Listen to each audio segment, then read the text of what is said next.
When I first started here, we didn't know which companies to go to for equipment. One of the biggest reasons that we choose to deal with A2 is the effectiveness of the product at the price that it is, with the minimal amount of time it takes to get to Tasmania.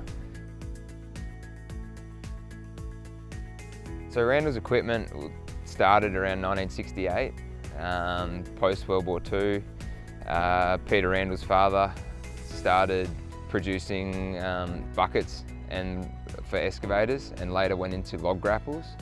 And from there, the log grapples became popular and expanded from there and took on forestry equipment and then Sani excavators. Present day, Randalls focuses on the civil excavators and forestry excavators and forestry products as a whole. Randalls sets itself apart from the competition by being a one-stop shop for a customer, being someone who'll turn up any day whenever they're required with minimal notice to keep the customer operating at 100%.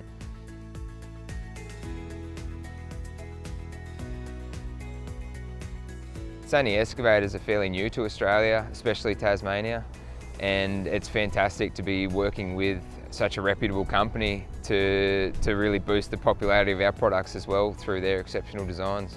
We had a few companies that we went to that turned out to be terrible.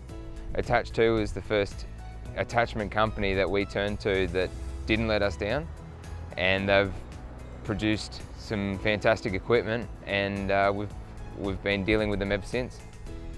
With A2, we've purchased a few of their grapple buckets. Their grapple buckets are pretty neat, but predominantly we focus on the quick hitches, the tilt rams, and the barrel tilt style Heli-Tilt hitches. Their tolerances are really great. They're exceptional at getting them out to us quickly and efficiently, and they're really easy to fit up to the machines. The pricing of the equipment's achievable and the quality is exceptional, and the support is fantastic. There have been a few hitches that we've received that weren't quite 100% up to spec, but Attach2 was fantastic in dealing with that within hours to days to get that sorted, and the owners probably didn't even realise that there was an issue before the machine was operating at 100%. Yeah, I'd certainly recommend Attach2 products to anyone that was looking to put an attachment on their excavator. Like, as far as the quality and performance goes, they're you really couldn't ask for more.